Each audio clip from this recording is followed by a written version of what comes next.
gang. What a beautiful day. Not a bad night.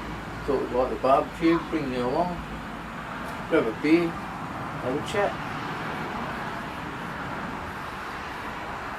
Yeah. It's been a while since we had the barbecue going because it's been so cold here, but we've had some really good weather lately. It's almost like an early spring. And yeah, it's been nice. But I thought while I've got the barbecue going, I'll bring you guys over and say g'day. I've got a mail call to do as well. We're going to have some chipolata sausages.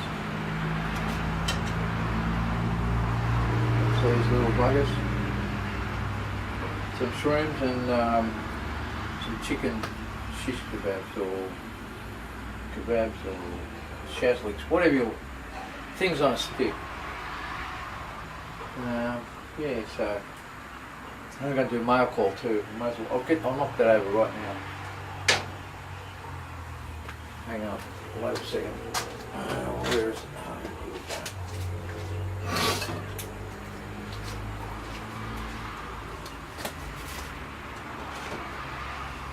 I got that from America. Some bloke called Mr. Space.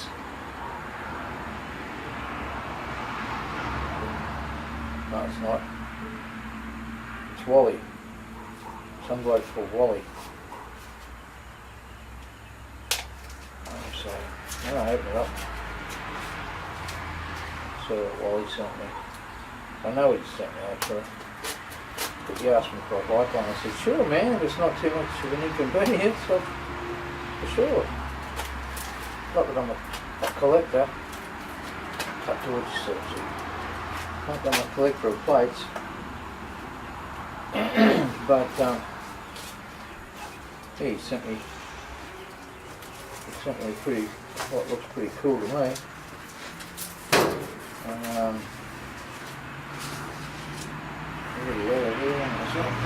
over that in a second, but that's pretty groovy. That's it says Michigan 1976. And although, as I said, I'm not a plate collector, I'll just show you. I've got a couple of number plates. Yes. Hang on for the ride. First number plate I got from overseas was this one here, from Jay Taylor, up in Canada's. I haven't heard much from Jay, he hasn't been well, I hope he's doing okay. So if you're listening or you're watching Jay, I've been thinking about you, bud. And I've got another number plate too. This came from my buddy Art. He used to live in Florida. He had a blown small block in a Studebaker, and he's a cool dude.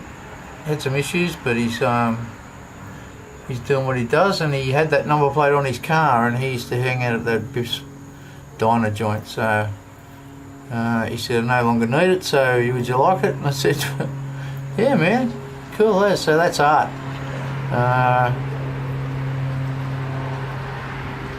Plane Floats his channel. You can go and check him out if you want to. Cool guy anyway. But yeah, and now I've got this one from Wally Splace. Wally Splace.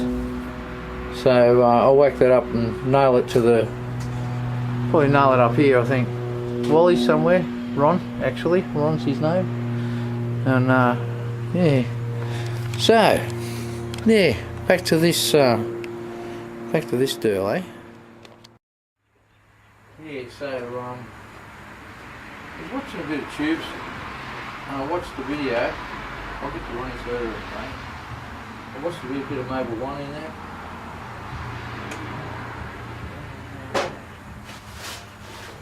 Do a little swoop with this. that bit. Yeah, I was watching a video of James Freddy's. If any of you guys watch James Freddy's videos, you don't see many from Jeffrey. Nice guy. Oh, yeah.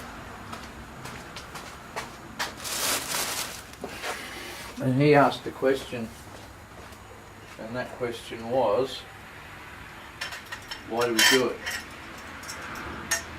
Why do we put all our time and our money and our efforts in old cars? Essentially, I think is what he said. And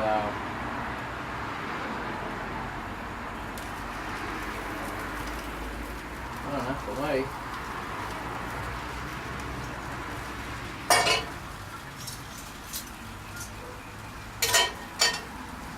just love it.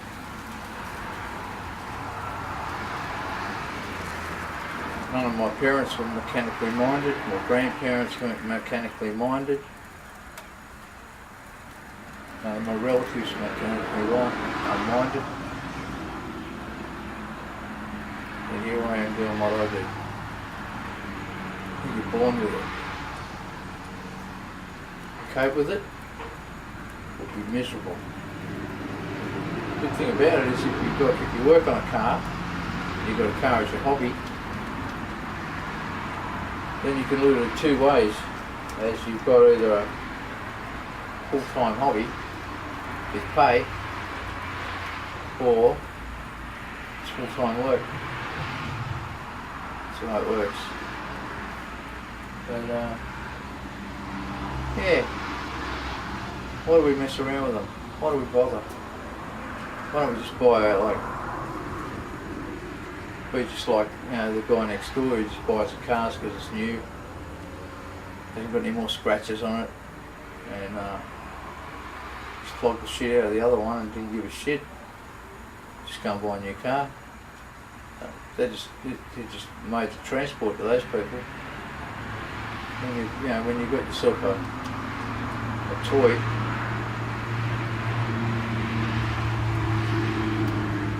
it's a good thing.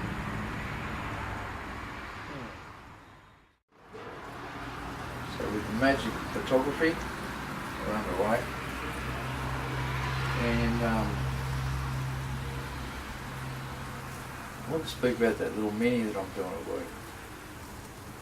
This is the second mini I've ever, so I think it's probably the third mini I've actually had the bonnet up on, but it's the second mini that I've done a head gasket on. I seem to be pretty fragile there, from my experience, and expensive from BMW, but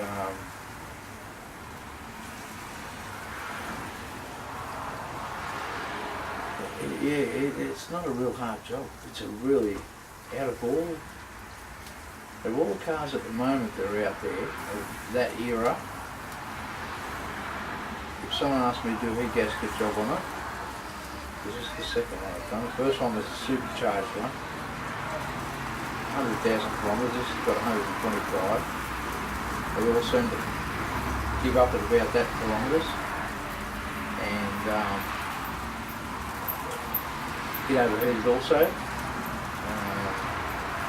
For whatever reason, whoever owned it didn't look after it enough to give a shit about it, so that was the first one I did, the supercharged one, and then this one, they didn't give a shit either. They knew it was leaking out the radiator. They came in and got a price for a radiator and then drove away, towed it in the following day.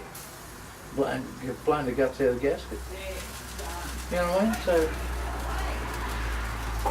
anyway, it's the second one. It's really easy.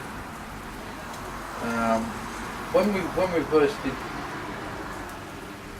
when I say we, the place I work for, there's a radiator section and there's a battery section, there's a mechanical. When the radiator guy fitted the radiator up and he started the car, they drove it into the place where they do the radiators, and it was running on all cylinders when they drove it off the tow truck. Anyway, so He's pressurised it, found the leak in the radiator again. They knew it needed a radiator or whatever, and so they put another radiator in it and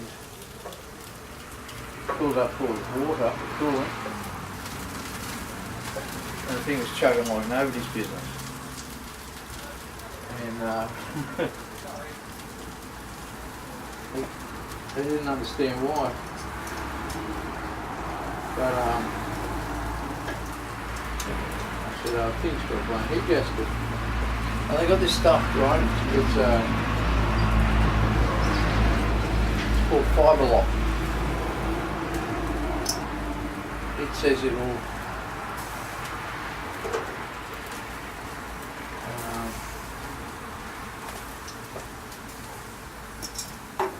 I reckon this stuff will seal head gaskets, crack blocks, everything. Hoses leaking, heater taps, radiators, everything.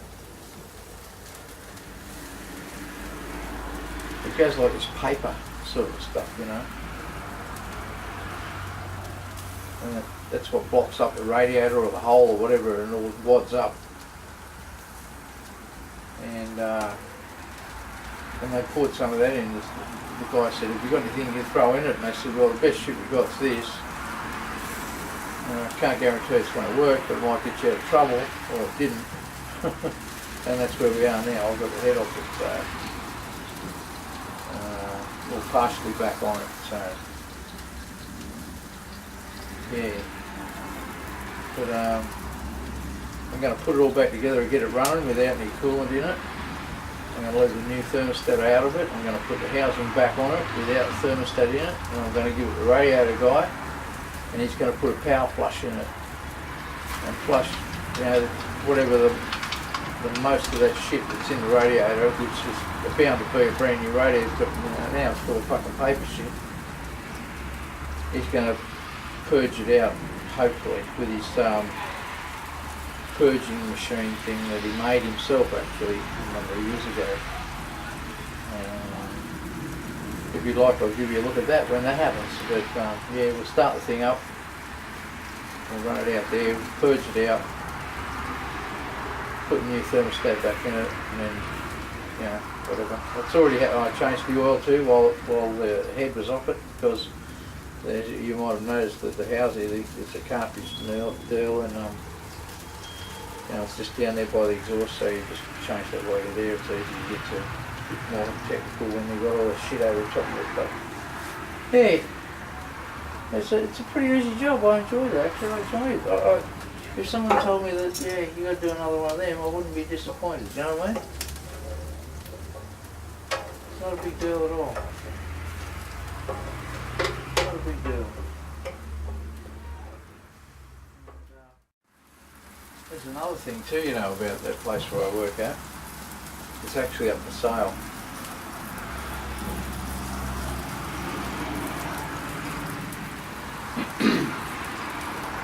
Someone's taken over the place anyway.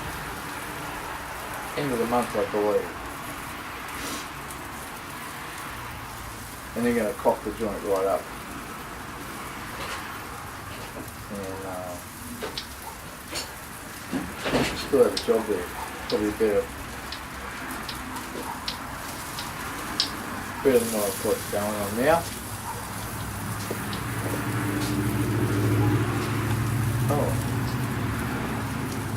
Oh, it's magic flying plates. Put the magic bottle holder there. Thank you, magic flying plates. Ooh.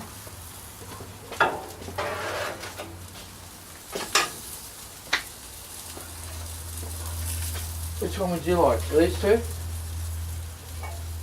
Ooh. Thank you.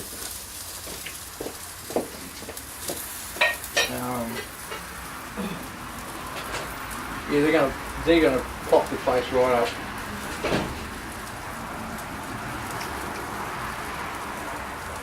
And paint it and just really jazz it up. It's a primo busy intersection, and that's, you know, all that noise you hear in the background of some of my videos. It's usually sometime in the afternoon. And if I told you that, if you know what I don't know exactly what they're called, because I'm not a truck person, but you got like prime mover, I know that bit, and then you've got a trailer, like a tip trailer, and then you've got another thing on the back, I think they call it a dog or whatever, so truck and dog or whatever they call that. 700 a day of those go through that intersection. It's insane. It's driving me nuts in there, I'm telling you. But they always seem to make they all seem to make like a racket. Right when you're busy to hear something, you know what I mean? Like they've got the car up in the air and someone's complaining of a quick click noise when the wheel's going around, so you stick the car up in the air and you give the wheel a spin and the truck goes oh, fuck. It's like, come on mate, you need to? Anyway, I think I've just bullshitted on for long enough. This is it's just about ready. But it's good to see you. And yeah, check you later. Have a good one.